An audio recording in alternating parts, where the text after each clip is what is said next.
Welcome to this week's edition of Freedom and Prosperity Radio, the weekly radio news magazine that we put together here for you at the Virginia Institute for Public Policy. And just when you think you've seen it all, Virginia goes and shows you that you just haven't seen it all. That's why we get up each and every morning and we get together each and every weekend. Kicking off this week's program to try to bring some focus back where this commentator thinks it should be, and I imagine the director of Grassroots of the Family Foundation would agree, Sean Maguire. Sean, welcome back to the program. How are you doing?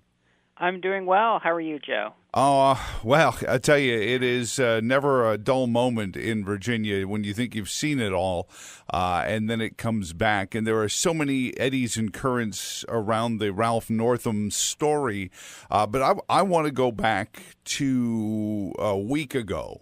And not because I'm some revisionist historian. I want to go back to where we were having at the center of the conversation the governor's shocking statements regarding what I'm referring to as fourth trimester abortions and Kathy Tran's abortion proposals, which, scaringly enough, she didn't even seem like she had read before she had presented it to Delegate Gilbert's committee. And then, you know, all the co-patrons that seem to be abandoning ship, including Delegate Dawn Adams. One can only imagine what Manolo Lopasi would have voted for, or if he would have been in that seat as he had been up until a year ago. So let's go back to the Kathy Tran bill, the Virginia abortion bill, HB 2491. And is this... Did they really think they were going to pass this, or is this trying to normalize the discussion about something as shocking as allowing for an abortion to be performed all the way up to where a woman is just about to give birth? You know, it's crazy times when 1 week ago, literally 7 days ago, is now considered history. It's only in Virginia. Only this time. It's been very busy here at the General Assembly over the last week. And we, tend to forget what just happened. Delegate Kathy Tran did introduce to the committee her bill on eliminating many protections and restrictions and regulations on the abortion procedure. And the result of that would have been allowing abortion up till the moment of birth as long as one physician declares that it's necessary. Mm-hmm. And this is not the first time this bill was introduced. Senator McClellan introduced the same bill last year, and she introduced a companion bill in the Senate this year. So this is an effort that's not brand new in Virginia, and they do expect that they can get it passed. The committee voted it down, and in the Senate, it only failed by one vote.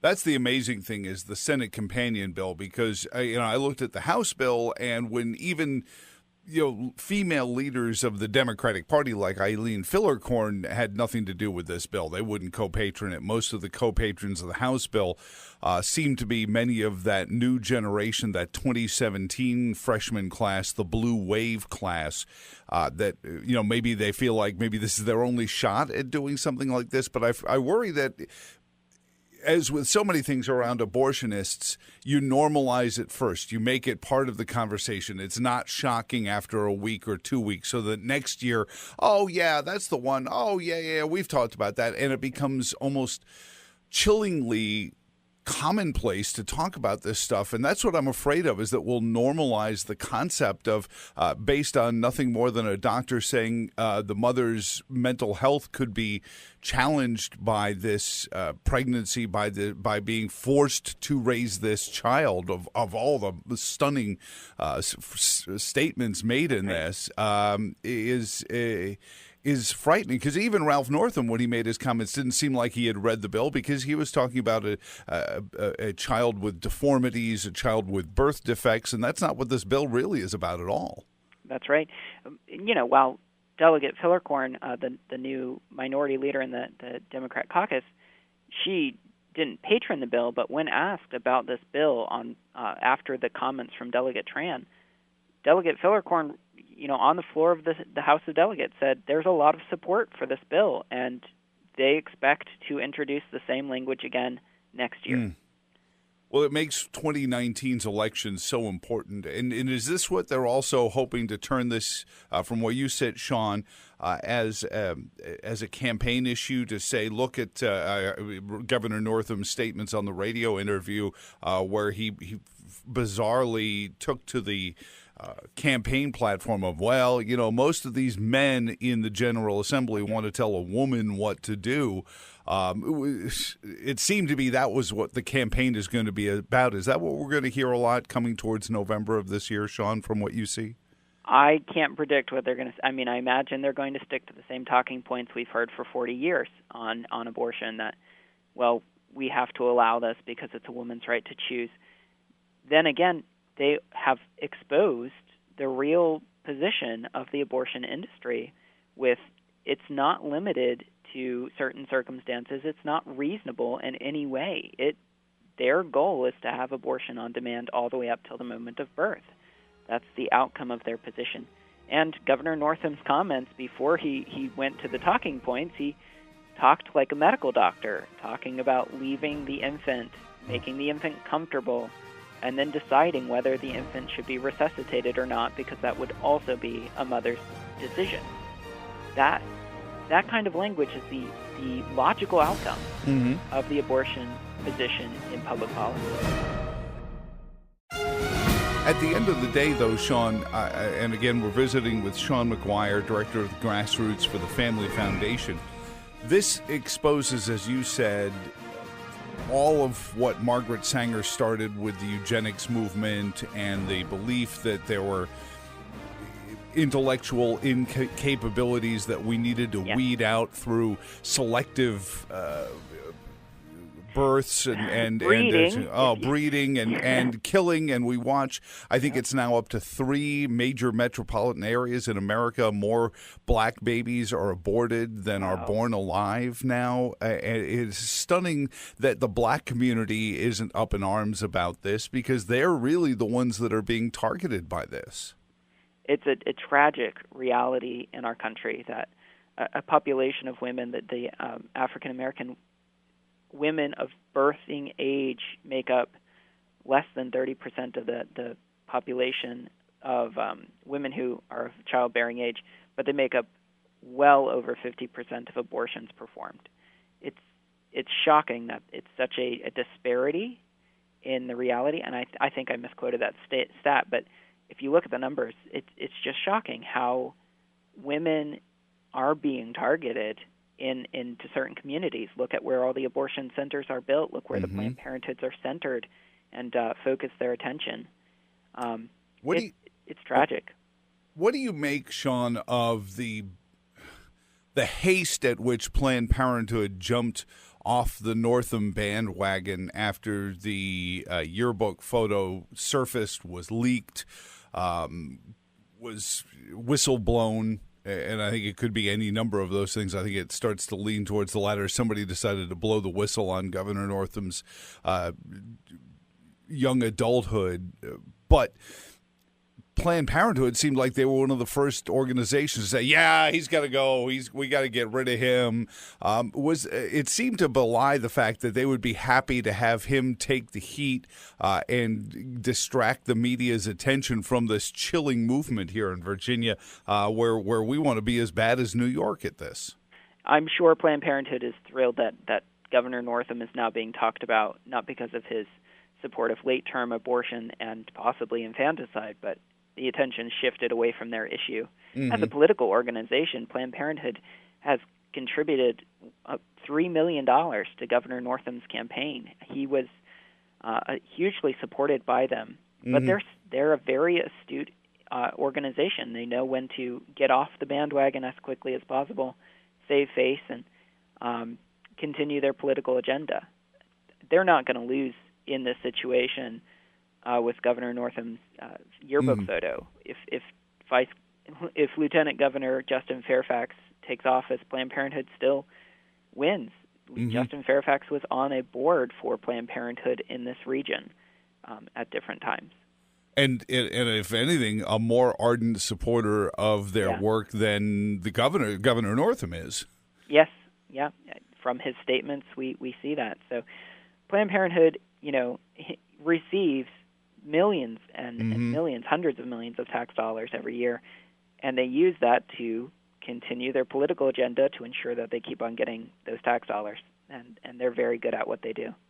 Sean, is it impolite, inappropriate for me to point out the fact that a couple of months back, towards the November, December areas of 2018, Governor Northam announced that UVA Hospital and a couple of big regional Planned Parenthood hospital abortionists were going to be given huge grants of money, tens of thousands of dollars from the Virginia Treasury, in order to provide what chillingly can only be described as, in his words, temporary sterilization treatments to women in the poor and the minority communities.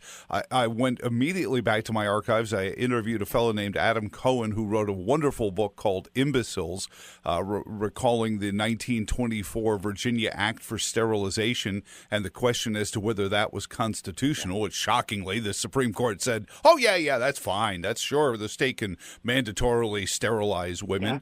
Yeah. And I'm more than happy over the last week to bring Ralph Northam's name back up as somebody who is fine with the idea of proactively sterilizing women of the Commonwealth. Yeah, I mean, people forget our history is so recent history in Virginia. We were forcibly sterilizing people on the basis of their mental capacity, and the Supreme Court did say 3 generations of imbeciles is enough. You can sterilize this woman on no other basis. That is something that I don't know if it's polite. I don't know if it's politically correct, but it's true. Yeah, and when you say mental illness, in 1924, that included, as we learned in the Carrie Buck story, she went through a bout of depression after being told she didn't make it into the class and would be allowed to attend higher education. She got depressed, and they institutionalized her under that as a mental illness. So nothing more than depression could lead you into a place where the state could say, "Yep, that's it. It is horrible." I mean, how many people, Sean, how many Nobel laureates, how many physicists, how many great thinkers or theologians have we lost in this abortionist present that we're living in? Can you just imagine all the things we're denying our society by killing the future? It's shocking that as a society we have elevated autonomy to the level of the ability of people to kill another for the sake of autonomy, and the tragic loss is incomprehensible. I can't imagine it. And you just think of the numbers around the world. You look at the United States of America since 1973; it's over 61 million abortions around the world. It's close to that number every year. That it's just the loss to our common good. Yeah, it's inexpressible. The human capital, I think, is what some of the leftists like to call it, and it's funny that they can say that and then behave in this way. Do you take heart, Sean, as the Grassroots director at the Family Foundation, that despite all this, a film like Gosnell is the #1 bestseller on Amazon even before it comes out, which it just did this week? Yes, that's encouraging to see. These stories are being told. People are learning about what is actually happening. And this entire issue with Senator McClellan and Delegate Tran and their abortion repeal bills, it's exposed to the public what is going on and what is actually being done. People are shocked and surprised by New York's law and realize, 7 states in our union already allow this by virtue of having no laws. This is already taking place in our communities, in our neighborhoods. Our peers are traveling to get these late-term abortions already. So it's definitely waking up a lot of people to the reality of what's going on, and that is encouraging. The Family Foundation here in Richmond, we're excited to be partnering with some immediate reactions to what the governor and Delegate Tran said. There's a march on Thursday, Standing Up for Life. And then in April, on Veto Day, on April 3rd, the Family Foundation is partnering with March for Life Education and Defense Fund to hold the first annual Virginia March for Life. We expect thousands Great. of people to be here in Richmond standing up, declaring that we will not become like New York. We will not embrace and stand for this. We will not continue to support the radical agenda that we can destroy the unborn in our Commonwealth. Sean, it's always struck me as a wordsmith that I find the way people twist the language. Maybe I grew up, maybe I learned, I read Orwell too young in life, and it scarred me. But what we really have here is an issue where young men and women are going into the behaviors that create families, and they engage in, as the Kama Sutra calls it, Congress. Pun intended to a degree, but they engage in this Congress without the understanding, I think, really, and being denied the background to go into it. We spend more time teaching somebody how to drive than to understand that that engaging in physical intimacy leads to the birth of or the creation of life, and we're not allowed to have those conversations. We can't go into a school and say, hey, by the way, you don't have to do this to be popular. You don't have to jump in the back seat of the car, as it were, just to make yourself popular with the right in crowds. And teach that kind of self-respect. We've had organizations that have tried and then made the mistake of taking federal and state money like Worth Your Weight, and then that gets crippled because we're not allowed to say, hey, by the way, if you do these physical behaviors, this is the outcome, and that you should plan for parenthood. With the very organization that's titled Planned Parenthood is almost totally about unplanned parenthoods. Right. And so how do we get to a place where at least we can say, hey, don't do this unless you want this to happen in the case of creating life? I mean, it starts in the home. It starts with the strong families. The families are the strong families are the solution to these problems. As our culture and continues to drift and move away from these things that were common sense in the past, it requires a lot of work on the individual level to be engaged. The policy work here in Richmond is limited. We can do our best to protect families to do the right, but it's still up to the families to do the right. One thing with education is the Family Foundation is supporting a bill from Delegate LaRocque this year that would require parents to give their affirmative permission before children are exposed to sex education through the family life education curriculum in public schools. And we support that because we want families to be involved and taking the initiative, not allowing Planned Parenthood affiliates to come into the public school and teach students about sexual engagement without that underlying understanding of the reality of how important it is to approach it in a healthy manner. I think that's second year that they've tried. I know that that was a bill that unfortunately didn't make it through last year. And I remember it, and I'm hopeful and call Delegate LaRocque's committees and please encourage that moving forward. Again, we're in a tenuous place with a House of Delegates and a state Senate, just one vote to the Republican side there, Sean. But over than that, you said something just then about the strong family.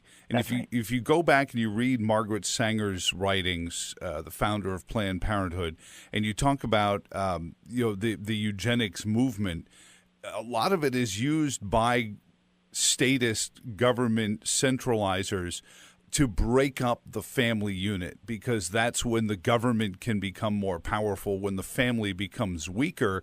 And it was why the National Socialist Party of Germany in the 30s, I won't use the dirty acronym that always triggers people when you call them that, but the National Socialist Party, as it took power in Germany, came and took Margaret Sanger's writings and used them to break up families so that their statist government would be more powerful. That's an important thing to remember, is that we need to get back to strengthening the whole family unit.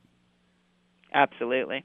And I mean, so many who are motivated to encourage the state to grow, that they're motivated by their own experiences with a broken family, and they're looking for a solution, and the solution they seek out is through the state to replace it.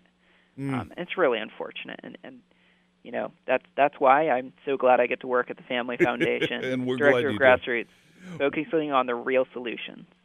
And it's important that we all reach out because I think there's a political price in this as well, Sean. I don't know if you agree with me or not, but I like to call out the elected officials because I get it. An unborn baby is 18 years away from ever casting its first vote, so it's much easier to cater to the immediate wants and desires of a voter that might vote for you this next election cycle. But that's why we really need to muster all the force we can on behalf of those unborns who are 18 years removed from their first vote. Yeah, that's right. There's no other group of human beings that have less of a voice than the unborn. They entirely rely on those of us who have been born and have been able to experience life to speak on their behalf. They have no voice without us. Maybe that would be a great way to change the viewpoint, is that each parent gets an extra vote based on how many children they have in their care. So if you have 2 or 3 kids, each parent gets 4 or 5 votes, and until those kids turn 21 and move out onto their own, and then they can assume their own voting rights. But then at least politicians would take more heed before they committed, as you said, borderline infanticide. It's a fanciful thought on that, Sean, but I appreciate it. So Thursday, how do people find out more about this march on Thursday? Is there a Facebook page to join up? Are you trying to get some grassroots levels in all the different regions of the Commonwealth together? Yes, the best way to get involved with the Family Foundation with all the events coming up is to keep up with our Facebook page. Things move so quickly, especially this week. But visit our Facebook page, Facebook TFFVA, the Family Foundation Virginia. Just look for Family Foundation on Facebook. You should be able to find us. The Commonwealth for Life March on Richmond is a group of grassroots coalitions from across the Commonwealth who are coming together. And then future events will also be put up on our Facebook page, and you can learn how to get our email action alerts, also get text alerts to immediately learn about committees that are hearing bills that are important. You can go online and watch them live, and the Family Foundation will send out text alerts to let you know how to do that. So there's a lot of ways to get engaged, and the first stop is visit our Facebook page and then sign up for alerts from there. Well, God bless you for everything you and everyone at the Family Foundation of Virginia is doing, and the Family Foundation in general. And I hope folks support you generously and vigorously. And we will talk to you very soon, Sean. Thank you so much for spending some time with us this week on Freedom and Prosperity Radio. Thank you, Joe. I know you have a lot to talk about. Thanks for the time. I know, and we're going to try to do some of that coming up next with Philip Van Cleave from the Virginia Citizens Defense League, because they are still going after our Second Amendment rights as well here in the Commonwealth. And that's coming up next here on Freedom and Prosperity Radio. Welcome back to this week's edition of Freedom and Prosperity Radio. Joining us now from the Virginia Citizens Defense League, their president, Philip Van Cleave. Philip, welcome back to the program. How are you doing, sir? I'm doing very well, Joe. How about you? Good so far. I know that a lot of the leftists, the collectivists' attempts in the General Assembly to curtail our Second Amendment freedoms have failed, but we have a couple of things that come rooting right from common sense, inarguable, one would think, situations that have played out on the real stage. These aren't even hypotheticals. HB 1656, the protection of our schools, and Senate Bill 1012, which is concealed carry in our places of worship. Can you update us on how these are going through committees so far, Philip? Okay, yes. HB 1656 was Delegate Cole, who basically his bill allows parochial or private schools to have armed security. It's like a no-brainer. Why is the state even telling these private schools how they should do their security? One would think. So that you would hope the government would sometimes just let people do what they need to do. That passed the House by 76 to 16, so that was a bipartisan vote on that. Really? It's now sitting in the Senate Courts of Justice.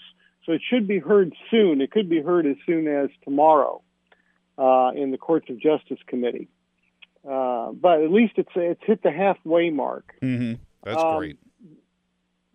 Yeah, that's really good, considering that so far this could change today. None of the bills we oppose have gone anywhere near the floor. Mm-hmm. We have one that is on the floor of the Senate. I'll get to that in a minute.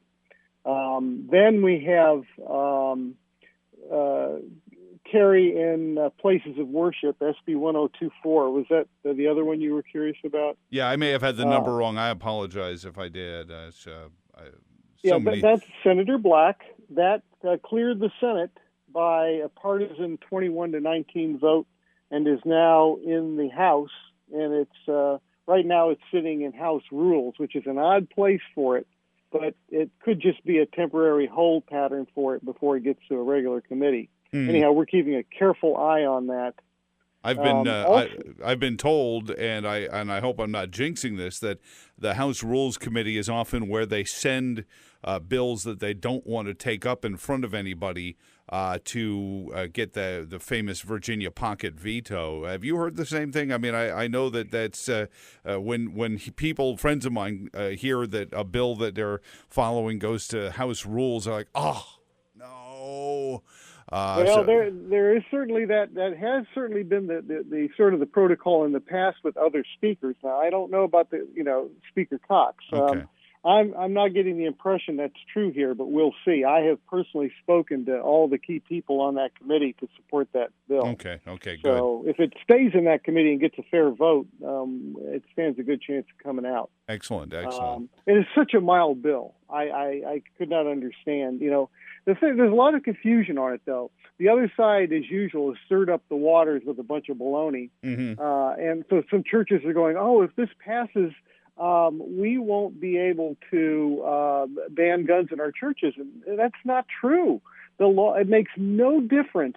If this law passes, it'll make no difference to churches that want to ban guns. Zero. They have exactly the same thing now, and they'll have exactly the same thing then. They can ban guns. They can control them however they want.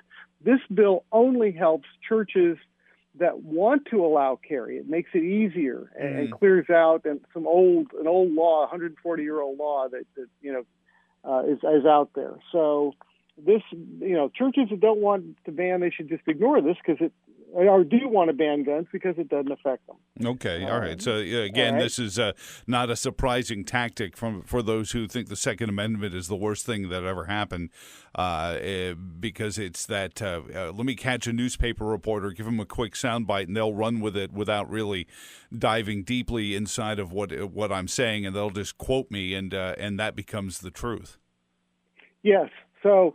We're fighting for that bill. We really should go through, and we'll see what happens. But we certainly have talked to the Speaker's office as well as all the key people on that committee. Let's see, what else do we have? It looks to me like pretty much all the bad gun control bills, those that are left alive, are all going to die tonight at midnight due to lack of action. Several of them went off the committees never to be heard again. If they're not heard sometime today and got to the floor today, they're dead. And I think they're dead. I don't think there's any chance of reviving these. These are all gun control bills. So that almost clears out the gun control agenda, leaving most of our agenda still alive. However, one bill we were originally neutral on was Senator Hanger's bill dealing with licensed day facilities, day homes, where a person offers daycare in their home, and they're licensed to do so. The original bill said that firearms needed and ammo needed to be locked up unless you were carrying the gun on your person, then you were okay. And we stood neutral on that because of that option, although we probably should have opposed, because how do you lock up, if you got all kinds of ammo, how do you go about locking all that up? Ammo's not the big deal, it's the gun that's the big deal. But anyhow, in committee, he changed that on us, and now if you're a licensed daycare owner, you can't even have a loaded gun concealed on your person for defense of yourself and those children. So we swung to full strongly oppose. That bill, by the time we realized what he had done, it came out of committee. We couldn't catch it there. So now it's on the floor of the Senate today, Senate Bill 1321. We strongly oppose that bill, and it's going to be heard any time now. And hopefully we can stop it on the Senate floor. If not, then we will go full bore against it in the House when it gets there, should it get out of the Senate. All right, so that's good news. So the bottom line is pro-gun bills are looking really good right now. Of course, we're at the halfway mark. We're like those little turtles that run from that get hatched and try to run across the shore to get to the ocean. There's all kinds of things that can swoop down and kill your bill before it makes it. And same thing with those little turtles. So, this is by no means an indication that all these pro-gun bills are going to actually make it. And then, of course, there's always a chance that whatever governor we have will veto it. Mm-hmm. So, but anyhow, we're in way better shape. The other side's basically sitting there with one little bill out there, and the rest of them are dead. So, Philip, I've got to ask you this because this has made headlines. It isn't something that's in your wheelhouse right now, but we've seen, unfortunately, how Virginia has created or picked up this new zeal to act like northeastern states with the fourth trimester abortion bill that seemed to copy that which New York State passed. I can only worry that this bill, and this isn't the first time I've heard this either, this idea that, okay, we can't get your guns, we're going to get your ammunition instead. Two lawmakers, a senator and a delegate representative in Connecticut, have proposed a state tax of 50% on the cost of ammunition, which would take, let's say, ostensibly a $10 package of ammunition and make it $15. Have you heard anyone in Virginia, a Chris Hurst or any of the Bloombergites in the General Assembly, especially the newly minted ones, talking about this kind of stuff? I have not, and Chris has not been, interestingly enough, really hasn't been pushing gun control. Now, that's not to say he's not going to be voting for it, but he's not been pushing it the way others have. Which is interesting because that's how he campaigned. I have not heard anything, but let me tell you this. Next year, you can bet that everything we killed this year is going to come back with a passion, along with probably those. They look for these ideas in other states. Oh, look at this. Mm-hmm. Another way to take away people's rights to self-defense. Let's go for this one. Right. And this will come back. And depending on, I'll tell you what, I don't know of a more important election than the one coming up this year. It's an off-year election, but boy, if gun owners sit this one out, you are going to be in for one heck of a surprise come next year. You're not kidding. The world is going to look it's going to look nuclear. It's going to look like a neutron bomb went off. So, the buildings will be there, but there'll be nobody alive inside. So, we really got to watch these elections. There's a lot riding on this because the other side is playing for keeps right now to take our guns away. Philip Van Cleave of the Virginia Citizens Defense League is on with us. You used the phrase off your election. I think in Virginia that's almost a misnomer, but this one where every single seat in the General Assembly is up for election will be, I say turned over, but considering, 14 some odd seats flipped 2 years ago just in the House of Delegates, I know that there's enthusiasm, let's call it, on the left for more jumps to the left. There's lots and lots and lots of money coming in, and the PAC money, I guess, is something that over the 11 or 12 years I've been in Virginia has grown each year. But this year, I think we're going to be seeing some stunning numbers when it comes to political action committee monies that a delegate or a state senator can say, oh, that's not me. That's one of them crazy PACs out there, because we're hearing about Tom Steyer and the environmentalists, Michael Bloomberg and the gun controlists. There's a lot of PAC money coming into this election. Philip, what do you suggest to help fight that?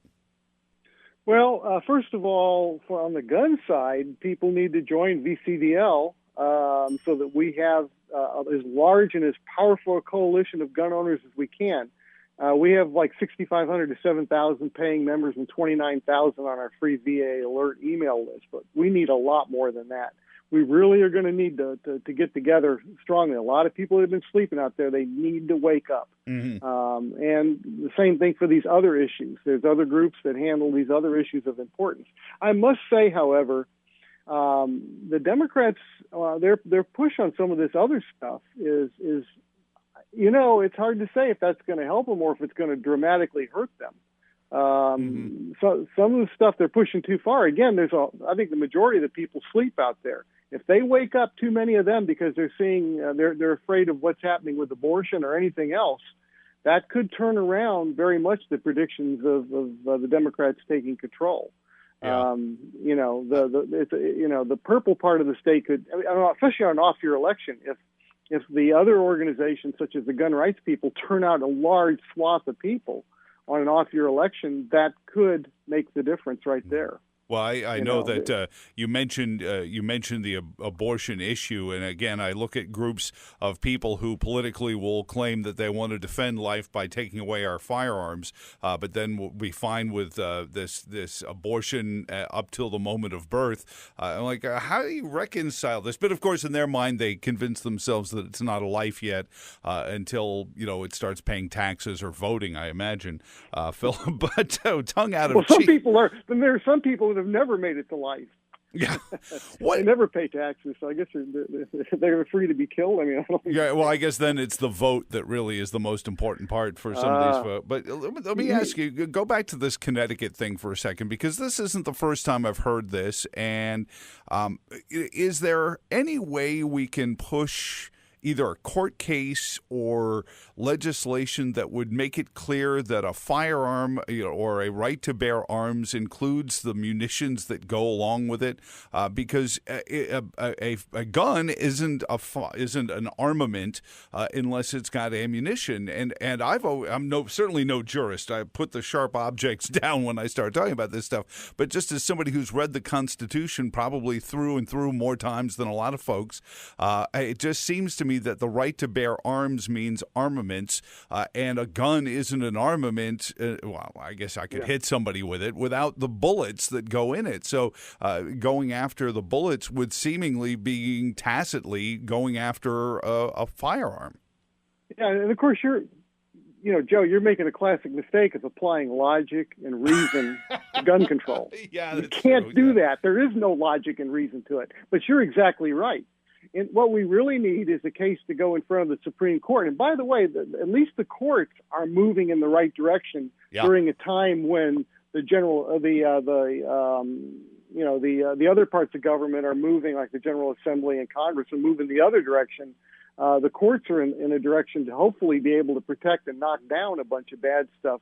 So we live in those very interesting times. But you're exactly right. If we get that to the Supreme Court and have them say, you know what? And ammunition goes right along with firearms. It's all part of arms, and if you're banning any part of it, you are violating the Second Amendment. So, and of course, they're going with a tax, the states and the federal government have the right to tax, and that's how they got around the suppressors and machine guns and stuff like that. They created a tax that you had to pay to own one of those. So that's why they're doing that. Yeah, one would like to at least see some direct, thing that they're taxing for. Like when they tax cigarettes, they said, "Oh well, if we tax cigarettes, we'll be able to pay for everybody's health care," which of course didn't work out either. And everybody quit smoking. What happened to their tax? Yeah, exactly. Well, it's the same thing that happens when the price of gasoline goes down. VDOT all of a sudden turns its pockets inside out. Philip, I have to ask you this, though. In defense of the Second Amendment, you were talking about the General Assemblies and the courts are starting to see it. This is Black History Month, and I think the firearm issue and the black community is such an important one. And I want to finish on this because when we open the paper on every Monday morning and there's another scorecard of dozens of kids gunned down in Chicago with one of the most, or Washington, D.C., or Richmond as a shooting, where we've got restrictive gun laws on top of the communities.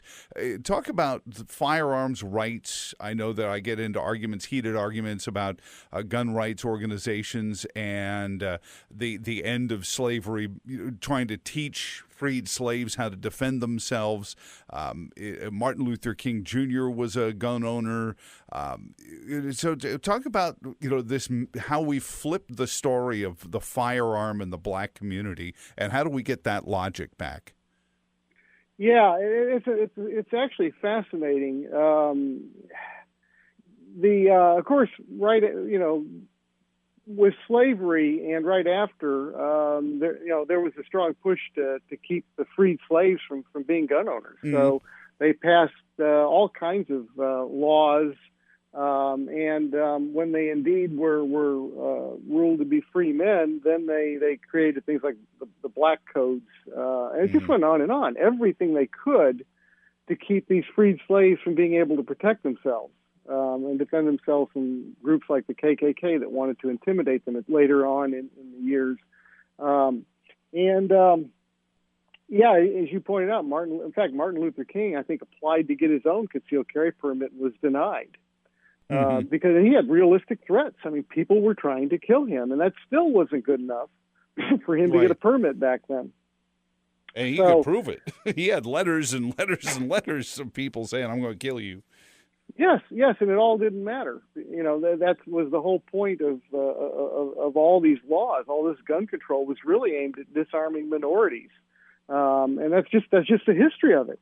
And what's fascinating is how now you have preachers, black preachers and stuff, saying, "Oh no, we should ban guns or we shouldn't allow people to have guns." And I don't exactly know where that switched. But keep in mind, a lot of blacks were Republican prior to the 60s, and suddenly everything switched. And suddenly the very party that had been oppressing them back then now was their party.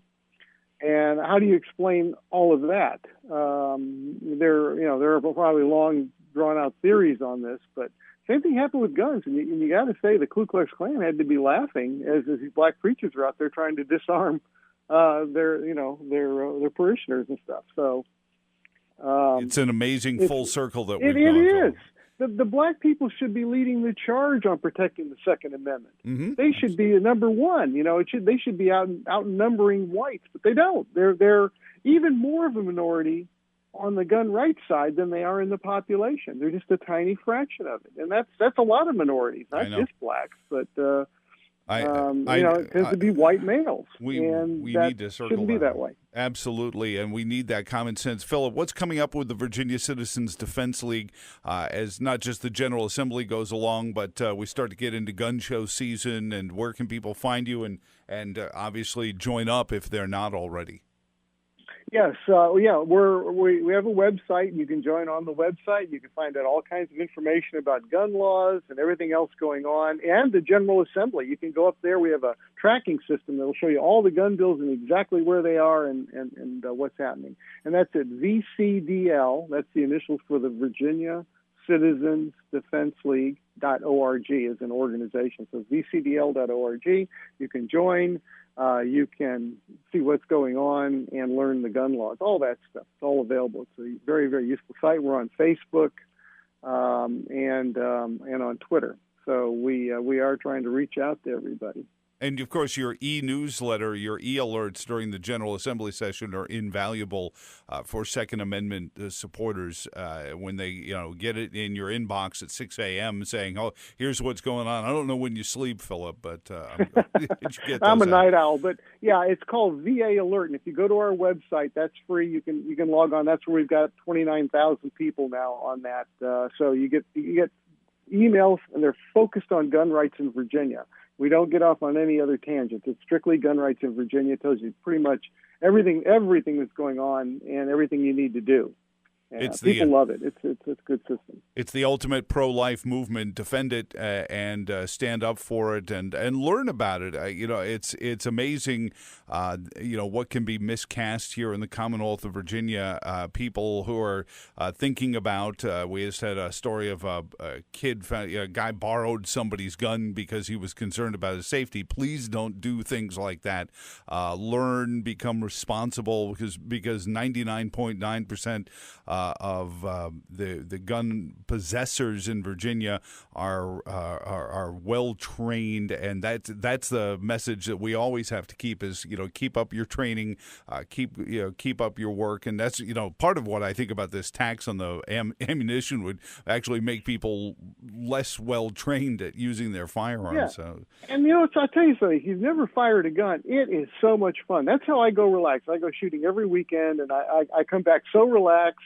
Mm-hmm. It's just a lot of fun. And we tell gun owners, hey, if you got a neighbor that's not into guns or not big on guns, take them shooting. A lot of them just want to be invited. They've never done it. Give them a chance. Right. Actually, I laugh. It's our version of cocaine. Once you go out there and you shoot a gun and realize how much fun it is, you're hooked. I know. Be careful. Don't say that too loud. People will look to ban it. Oh, we've got it. It's a new controlled substance there. Hey, Philip Van Cleave, thank you so much. President of VCDL.org. Thank you so much, sir. You have a wonderful weekend, and thanks for updating us. Thank you, Joe. Appreciate it. And thank you for tuning in this week, a real pro-life edition of Freedom and Prosperity Radio, because life, liberty, and the pursuit of happiness starts, with life. And thank you for tuning. Thank you for joining us at tertiumquids.org. Until next weekend, so long, and thanks for all the fish.